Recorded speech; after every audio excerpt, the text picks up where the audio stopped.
नमस्कार मित्रांनो, ज्या पद्धतीने मुंबई महानगरपालिकेच्या निवडणुका झाल्या आणि MIM या पक्षाला ज्या प्रमाणे बढत मिळाली त्याची सगळीकडे चर्चा सुरू झाली.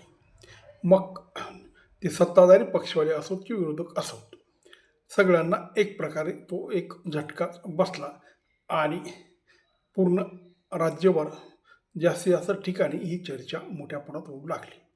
मग ते पत्रकार असतील, विचारवंत असतील, धार्मिक नेते असतील, पक्षाचे कार्यकर्ते किंवा पक्षाचे नेते असतील, या सगळ्यांनी ह्या गोष्टीवर विचार करायला सुरुवात केली किंवा चर्चा करायला सुरुवात केली की नक्की असदुद्दीन ओवैसी यांच्या ह्या MIM पक्षाला एवढ्या जागा मिळाल्या कशा. कारण ते ठाकरेच्या शिवसेनेपेक्षा त्यांना जागा जास्त आहेत.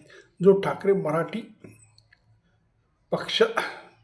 पक्ष असून ज्या मराठी मातीत ह्या सगळ्या लोकांनी सगळं राजकारण केलं आणि जन्माने भाषेने हे मराठी असूनसुद्धा हैदराबादचा एक ओवैसी नावाची व्यक्ती आपला पक्ष यांच्या पक्षापेक्षा जास्त जागा जिंकतो, याच्यामुळे ही चर्चेला जास्त करून उदा आलं. पण खरं तर ह्या सगळ्या गोष्टींची सुरुवात ज्या वेळेस सिंधू घडलं तेव्हापासून ओवैसी यांनी आपली प्रतिमा बदलायला सुरुवात केली. अगोदरचं एक हैदराबादपुरतं मर्यादित असणारं हे राजकारण हळूहळू बिहार, हरियाणा, दिल्ली वेगवेगळ्या राज्यामध्ये यांनी यांचे उमेदवार उभे केले आणि प्रचाराला सुरुवात केली आणि हळूहळू हा पक्ष लोकांना समजू लागला, लोकांच्या लक्षात आला आणि या पक्षाची ओळख भारतात मोठ्या प्रमाणात होऊ लागली. कारण कुठे 4 जागा, कुठे 5 जागा अशा पद्धतीने हा पक्ष जिंकत राहिला. आमदारकीच्या वेळेस, खासदारीच्या वेळेस त्यांना फारसं यश आलं नाही, पण नंतर आमदारकीच्या वेळेस बिहारमध्ये, आमदारकीच्या वेळेस उत्तर प्रदेशमध्ये, अशा काही राज्यामध्ये आणि तेलंगणामध्ये यांना बऱ्यापैकी यश भेटलं. मग जो खास मुस्लिमांचा पक्ष आहे, कारण त्या पक्षामध्ये मुस्लिम असं म्हटलेलं आहे, तेव्हा मग ही प्रतिमा बदलण्यासाठी बाकी सगळ्या समाजाचा आपल्याला पाठिंबा मिळावा या पद्धतीने ओवैसी यांनी राजकारण करायला सुरुवात केली. आणि पहिल्यांदा भारत पाकिस्तानचं युद्ध झाल्यानंतर जे सिंधूचं शिष्टमंडळ जगभर गेलं, विशेषतः मुस्लिम देशामध्ये ते गेल्यावर ओवैसी यांनी मुस्लिम देशामधला दौरा बाकीच्या मंडळासोबत एक सदस्य म्हणून केला आणि त्या दरम्यान त्यांनी पाकिस्तानला कडाडून विरोध केला. त्यांची एक देशप्रेमी अशी प्रतिमा समाजामध्ये आली आणि हा माणूस खूप जातीवादी आहेत अशा पद्धतीची मांडणी होती, ती कुठेतरी चुकते असं लोकांना वाटू लागलं. त्याच पद्धतीने मित्रो, मुस्लिम समाजाची एक प्रकारे एकीकरणाचा यांनी प्रयत्न केला आणि मुस्लिम समाजाने असं वाटलं की आपला हक्काचा व्यक्ती जर आपल्याला मिळत असेल, आपले कामं त्या व्यक्तीकडनं आपल्याला करता येत असतील आणि आपल्या समाजासाठी जी व्यक्ती लढत असेल त्या व्यक्तीच्या पाठीमागे का उभा राहू नये आणि इकडे इतर सेक्युलर लोकांच्या मागे कशाला जावं आणि आडून ही कामं करण्यापेक्षा हक्काने आपल्या व्यक्तीला सांगून आपण ते कामं करू शकतो, असा एक विश्वास ओवैसी लोकांना वाटू लागला आणि मग मुस्लिम समाज हा त्यांच्या मागे एकवटला. त्याचं हे पहिलं उदाहरण. हळूहळू हे सगळं वाढत जाईल आणि महत्त्वाचं म्हणजे डावे, दलित, BJP आणि विरोधकांची जी सहानुभूती या पक्षाला मिळत गेली, डावे आणि दलित आणि काँग्रेसमध्ये असणारे म्हणजे जे डावे होते हे सगळे हळूहळू या पक्षाकडे सहानुभूतीने बघायला लागले आणि त्यांच्या असं लक्षात आले की जेव्हा काँग्रेस ही फारशी पुढे जात नाही, मग हे मतदान आपण कुठे द्यावं, तेव्हा मुस्लिमांबरोबर सुद्धा दलितांनी आणि इतर जे BJPच्या विरोधात होते, ज्यांचा सेक्युलर हा एक प्रकार अजेंडा होता, अशा लोकसुद्धा ओवैसीकडे नाविलाजाने का होईना गेले आणि त्यांनी त्यांना मतदान दिलं आणि दलितांचे बऱ्यापैकी मतदान ओवैसीला आजकाल मिळायला लागलेलं आहे. त्यामुळे त्यांचा जो प्रतिमा बदलण्याचा प्रयत्न केला त्याचा नक्की त्यांना फायदा झाला.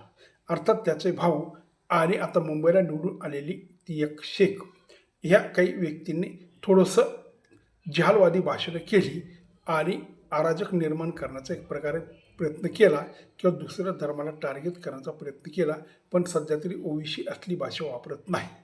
त्यामुळे लोकांना असं वाटू लागलं की ओवीसी हे चांगल्या पद्धतीने आपल्या समाजासाठी काम करतील आणि आपल्या समाजाला ज्या अडचणी त्या सोडवण्याचा प्रयत्न करतील, असं म्हणून मुस्लिम हा त्यांच्या मागे एकवटला आणि तो पुढे एकवट जाईल.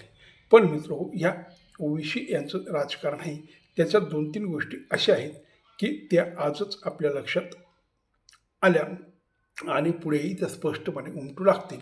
पहिली गोष्ट म्हणजे ध्रुवीकरण वाढेल.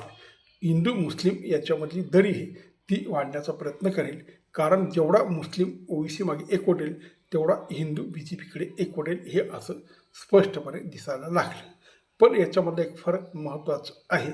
काही लोक असं म्हणतात की जर तुम्ही भगव्याची बाजू घेत असाल, तुम्ही हिंदुत्वाची भूमिका मांडत असाल, तर मग मुस्लिम जर हिरव्याकडे जात असतील आणि ओवीसी पाठीमागे उभे असतील, त्याच्यात चुकीचं काय? चुकीचं आहे. त्याचं कारण असे, भगवा हा ह्या देशातला जन्म घेतलेला आणि महत्त्वाचं म्हणजे ह्या देशावर प्रेम करणारा असा हा झेंडा आहे. तर हिरवा हा या भूमीला आपली मातृभूमी मानत नाही आणि तो सौदी अरेबियाकडे नजर लावून बसलेला आहे. हा याच्यामधला महत्त्वाचा फरक आहे. जर कधी उद्या हिंदुत्वही समजा उभं राहिलं आणि हे राष्ट्र हिंदू राष्ट्र झालं, तरीही इथल्या कुठल्याही समाजाला कसलाही फारसं नुकसान होणार नाही. पण जर या ठिकाणी हिरवा उभा राहिला तर मात्र जे बहुसंख्य आहेत त्यांना रोजच त्यांच्या त्रासाला आणि त्यांच्या दादागिरीला सामोरं जावं लागेल. कारण हे आपण फक्त तोंडी बोलतो किंवा भविष्य असं घडेल असं गृहीत धरतो असं नाही.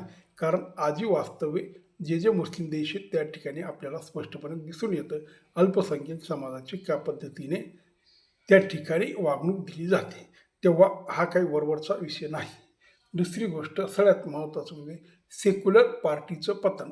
जेवढं ओवीसी पुढे जातील, जेवढा त्यांचा पक्ष उभा राहील आणि त्या पक्षामध्ये जेवढ्या प्रमाणात मुस्लिम एकवटतील तेवढा सेक्युलर पक्षाचं पतन होईल.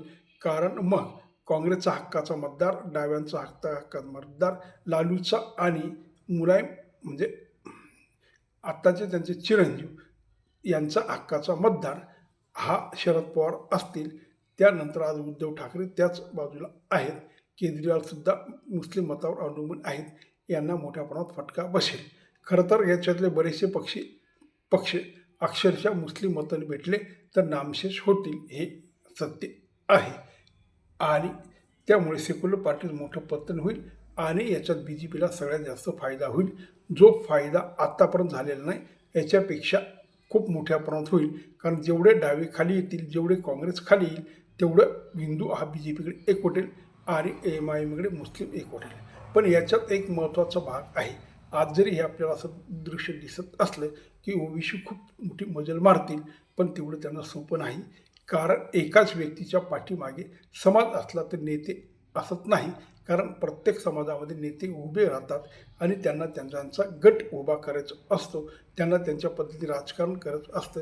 तेव्हा ओवीसीच्या हाताखाली फार मुस्लिम नेते काम करतील अशातलं नाही. त्यांची चूल आणि त्यांची दिशा वेगळी राहील आणि तो कुठंतरी ओवीसीला फटका बसत राहील. तेव्हा जे ताकदवान मुस्लिम नेते असतील ते जरी काँग्रेसमध्ये इकडे तिकडे असले, त्यांना जरी जनादर हळूहळू कमी होईल, पण त्यांचं नेतृत्व लगेचच्या लगेच संपणार नाही. अशा पद्धतीनं हे सगळं जे आपण बघतो त्याचं हे असं विश्लेषण आहे. भविष्य पुढे कळेल की कोण किती जोर मारतो आणि कोणाचा फायदा कुठला समाज कसा करून घेतो आणि कुठला वर्ग कोणाच्या पाठीमागे राहतो. पण आज वास्तव दिसतं ते अशा पद्धतीने आहे. BJP वाढत जाईल आणि ओवीसी वाढत जातील आणि जे सेक्युलर समाधानी पक्ष आहेत ते हळूहळू तळायला जातील असं एकंदर दिसतं. नमस्कार.